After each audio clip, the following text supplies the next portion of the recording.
Tunjangan anggota DPR yang melejit, potret warga miskin masih mudah dijumpai. Bahkan di lokasi yang tak jauh dari kompleks parlemen.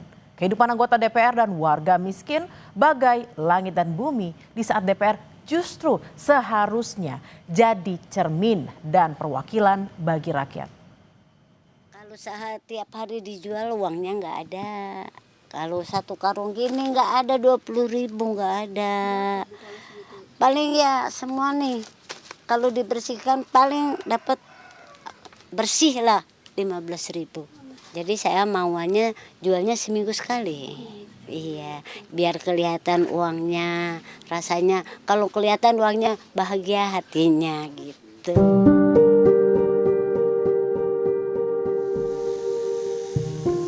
Kehidupan Hapsah tidak pernah jauh dari kata perjuangan. Perempuan usia 63 tahun ini sehari-hari bekerja sebagai pemulung. Baginya, plastik, botol mineral, dan kardus bukanlah sampah, melainkan barang yang bisa jadi rupiah sekadar untuk menyambung hidup. Hapsah tinggal di rumah seadanya, berukuran 2 kali 2 meter. Tinggi atap rumahnya bahkan hanya setinggi tubuh tuanya. Lokasi rumahnya bersebelahan dengan rel kereta di kawasan Pejompongan. Sehari-hari, Hapsah memulung di kawasan Pejompongan hingga Selipi. Ia harus berangkat subuh agar bisa mendapatkan lebih banyak barang. Oh, di sini disimpan ininya ya? Iya, ini. Walau berangkat lebih dulu dari terbitnya sang surya, namun nyatanya perempuan yang kerap disapa Nenek Aca ini seringkali tidak membawa pulang uang. Ia biasanya menjual barang hasil kerjanya seminggu sekali.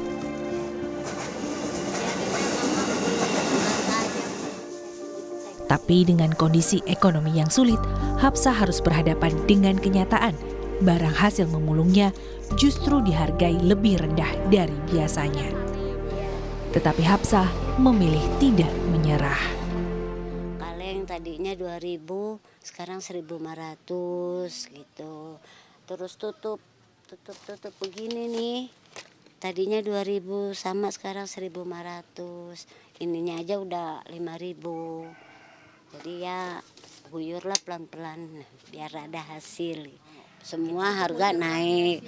Saya tetap nggak nyerah. Kalau saya nyerah, saya makan apa? Ntar ngasih anak makan apa? Ngasih cucu. Kadang semalam aja dia nelpon, "Nenek, atuh tutunya habis loh," katanya. "Ayah lagi atit, ndak punya uit." "Aku minta uit, Nek, beli tutu." "Ya udah ntar dulu, Nenek turun. Kan saya lagi main di rumah kakak situ. Ntar Nenek pulang dulu ya, tapi Nenek uangnya nggak ada banyak, sedikit aja 50 aja ya."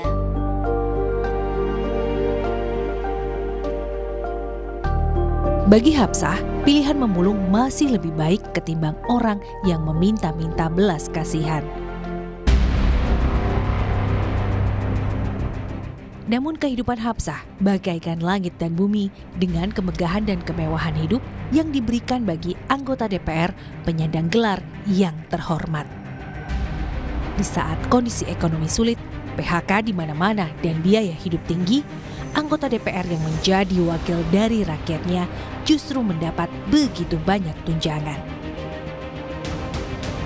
Mulai dari tunjangan jabatan 9 juta rupiah, tunjangan listrik dan telepon hingga 7 juta rupiah per bulan, tunjangan beras 12 juta rupiah per bulan, hingga tunjangan perumahan yang tembus 50 juta rupiah per bulannya.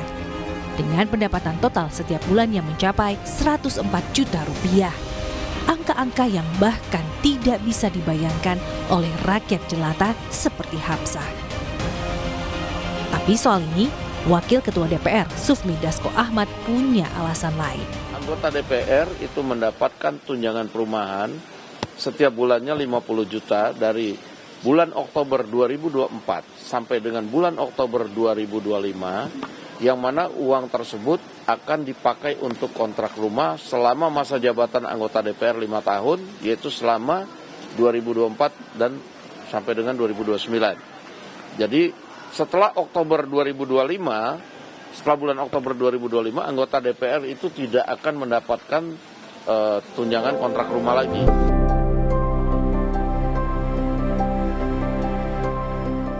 Hapsah hanyalah satu potret dari ratusan juta penduduk Indonesia yang berjuang agar diri dan keluarganya dapat bertahan hidup di tengah himpitan ekonomi. Emang masih ada, aku nggak begini hidup aku. Ada sekarang sendiri. Kalau kayak emak aku. Sebuah asa yang seharusnya didengar penguasa, yang bukan hanya haus akan kuasa, tapi juga memikirkan kesejahteraan anak bangsa. Tim Liputan Kompas TV.